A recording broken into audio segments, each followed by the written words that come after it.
ጤና ይስጥልን። ይህ ጣዕም ዜና ነው። በዕለቱ የተሰሙ አበይት ሀገራዊና ዓለም አቀፋዊ ዜናዎችን ይዘን ቀርበናል። ቻናላችንን ላይክ፣ ሼር እና ሰብስክራይብ ያደርጉ ዘንድ እየጋበዝን የዕለቱ ዋና ዋና ነጥቦች ማስቀደም እንጀምራለን። ጠቅላይ ሚኒስትር አብይ አህመድ ስለ አሰብ ጉዳይ አላየንም አልሰማንም ብለዋል። በዛሬው የፓርላማ ስብሰባቸው ጠቅላይ ሚኒስትሩ ከፓርላማ አባላት ለተነሱ ጥያቄዎች ምላሽ ሲሰጡም የአሰብ ወደብን በተመለከተ ለኤርትራው ሻዕቢያም እንደ ዩክሬንና ፍልስጤም ትሆናላችሁ ሲሉ ማስጠንቀቂያም ሰጥተዋል። ጉዳዩን በዝርዝር እንመለስበታለን። የአራት ኪሎ የፓርላማ ውሎ ጠቅላይ ሚኒስትር አብይና የፓርላማ አባሉ ደሳለኝ ጫኔ የቃላት ውጊያም ውስጡን አድርገዋል።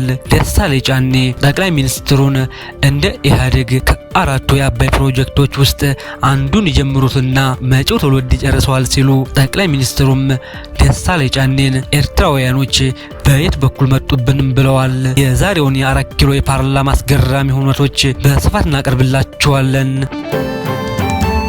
የሱዳን ጦርነቱ በሁለቱ ጄኔራሎች መካከል ተጀመረ ወዲህ ያልታየ ከፍተኛ የሆነ የንጹሃን ግድያ ሱዳንም አስተናግዳለች። ነገሩ ኢትዮጵያና ሌሎች ሀገራትንም ታሪካዊ ተጠያቂ የሚያደርግ ነው።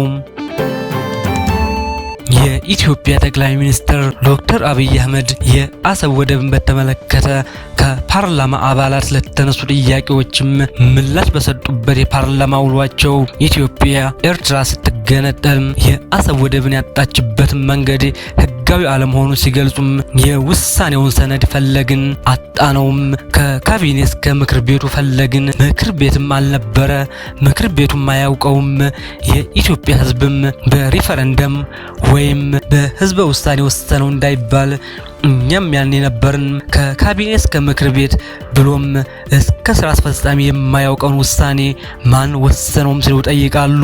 የአሰብ ወደብ ያጣንበትን ውሳኔ አንድ ገጽ እንኳን ፈልገን አጣን። ውሳኔው ህጋዊ ባለመሆኑ አንድም ተቋም የሚያውቀውና በሰነድ አልባ ምክንያት ህገወጥ በሆነ መንገድ ነው ያጣነውም ብለዋል።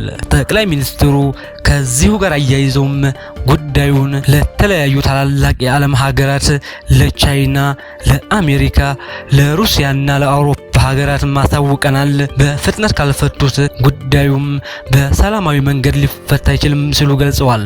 በዛሬው የአራት ኪሎ የፓርላማ ውሎ ጠቅላይ ሚኒስትሩ ኤርትራን በተመለከተ ፌዝ ስላቅና ማስጠንቀቂያ አሰምተዋል። ጠቅላይ ሚኒስትሩ ዩክሬንና ፍልስጤምን ያየ ጦርነት ውስጥ አይገባም፣ ጦርነቱ ከተጀመረ ውጤቱ የሚታወቅ ነው፣ እንዳትሞክሩ ሲሉ የኤርትራውን ሻዕቢያን አስጠንቅቀዋል። ጠቅላይ ሚኒስትሩ ኢትዮጵያ ታላቅ ናት፣ ከአፍሪካ በህዝብ ቁጥር ሁለተኛ ከዓለም ደግሞ 10ኛ የሆነች ሀገር ናት። በየአመቱም በ3 ሚሊዮን ያክል ትጨምራለች። ይህም በየአመቱ የአንድ ሀገር ያክል ነው። ኢትዮጵያ በየአመቱ አንድ ኤርትራን ትጨምራለች ሲሉም ተሳልቀዋል። ኢትዮጵያ ገና ሳታድግም በርካታ ስደተኞችን ተሸክማለች ሲሉ የኤርትራን ስደተኞች ሸክም መሆናቸውን ራሳቸውንም አለመቻላቸውን በምጸትም ተናግረዋል። ጠቅላይ ሚኒስትሩ የአሰብን ወደብ ከኢትዮጵያ ለመውሰድ የተለያዩ አካላት ወይም ሀገራት 30 ዓመታትን ታግለዋል። ኢትዮጵያ ወደቡን ለማስመለስ ግን 30 ዓመታትን ሳይሆን በትንሽ ጊዜ ያክል ታስመልሰዋለችም ብለዋል። አብይ የፊዚክስ እና ማትስ ተማሪውንም ምሳሌ ተጠቅመው አይፈታም አይሰራም የተባለው ነገር እንደሰራው ተማሪ እኛም የአሰብ ወደብን ጉዳይ አላየንም አልሰማንም ብለዋል። ጠቅላዩ የአሰብ ወደብን በተመለከተ ሚሊዮን% ያህል እርግጠኛ ነኝ ኢትዮጵያ ተዘግታ አትኖርም፣ ማንም ፈለገም አልፈለገም በማለት እቅጩ ሲናገሩ፣ ፓርላማውም በረጅም ጭብጨባና ድጋፍ በሐሳቡ መስማማቱንም ገልጿል። የኢትዮጵያ የአራት ኪሎ ፓርላማ ውስጥ በጥያቄና መልስ ውስጥ የቃላት ጦርነት ነቆራ እንዲሁም ሽኩቻ የሚያደርጉት የፓርላማ አባሉ ደሳለኝ ጫኔና ጠቅላይ ሚኒስትር አብይ አህመድ እንደተለመደው በዛሬውም የፓርላማ ስብሰባ ዶክተር ደሳለኝ ጫኔ በጥያቄያቸውም ጠቅላዩም በመልሶቻቸው እርስ በርስም ተወጋግተዋል። ፓርላማውንም አስቀዋል።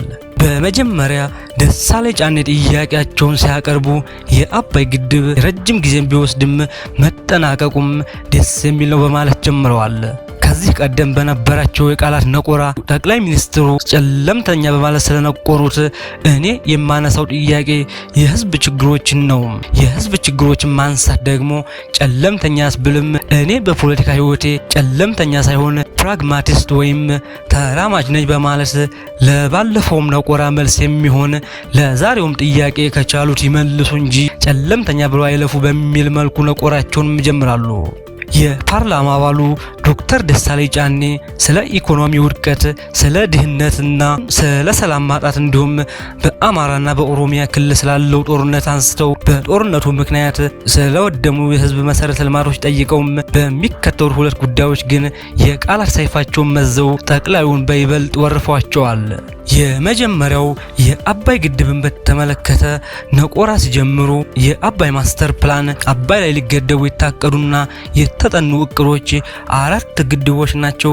የመጨረሻውን በድንበር አካባቢ የሚገኘውን ግድብ ገንብተናል።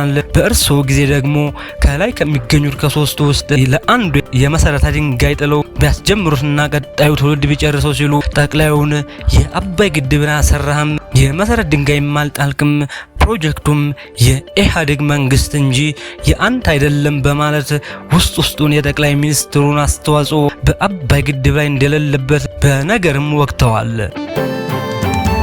በሁለተኛ ደረጃም የውጭ ግንኙነትንና የባህር በርን በተመለከተ ዶክተር ደሳለኝ ጫኔ የኢትዮጵያ መንግስት የባህር በር ለማግኘት በሚል ከጎረቤት ሀገራት በተለይም ከኤርትራ ጋር የገባበትን ሰጣ ገባ በማስመልከትም መንግስት የሀገር ውስጥ ችግርንና አጣዳፊ ውስጥ ቀውስን ከመፍታት ይልቅ የሀገሪቱን የፖለቲካና ኢኮኖሚ ወደ ውጭ ችግር ለመቀየርና የህዝብን ትኩረት ከውስጥ አጣዳፊና አሳሳቢ ችግሮች ለመቀየር የታለመ ነው በማለት ይህም መንግስት ጉዳዩን የመራበት ሁኔታ 10 ድስት ጥዶ አንዱንም ሳያማስል ሁሉንም እንደሚያሰራው አይነት ሰው ነው ሲሉም የቆጡን አወርድ ብላ የብብቷን ጣለች በሚል መልኩ ጠቅላዩን መጀመሪያ ሀገር ውስጥ ችግርህን ፍታ የውጭውን ትደርስበታል አይነት ንግግር አድርገው ወርፈዋቸዋል። ጠቅላይ ሚኒስትር አብይ አህመድም በምላሻቸው ዜግነትን ጭምር በሚያስቀይር መልኩ ደሳለኝ ጫኔን በከባድ ወርፈውታል። ፓርላማውም ስቋል። የጠቅላይ ሚኒስትሩም ነቆራ የውጭ ግንኙነትና የወደብ ጥያቄን በማስመልከት የሀገሪቱን የውስጥ ቀውስና አጣዳፊ የሆኑ የህዝብ ችግሮችን ወደ ውጭ ችግር ለመቀየር የታሰበ ነው የሚለውን ጥያቄ ሲመልሱም የውስጥ አጀንዳን ለማስቀየር ነው የሚለውን ብዙ ጊዜ ኤርትራውያን ነግረውናል። እንዴት ብለው ዞረው ፓርላማ እንደመጡ ባይገባኝም ሲሉ ደሳለኝ ጫኔን የኤርትራ ተላላኪ ነህ፣ ለኤርትራ ነው የምትሰራው ሲሉም የኢትዮጵያ ዜግነት ሳይሆን የኤርትራ ዜጋ ሆናል ሲሉም የውጭ አልጋ የቤት ቀጋ በሚመስል መልኩ የፓርላማ አባሉ በጠቅላይ ሚኒስትሩ በነገር ተወክተዋል።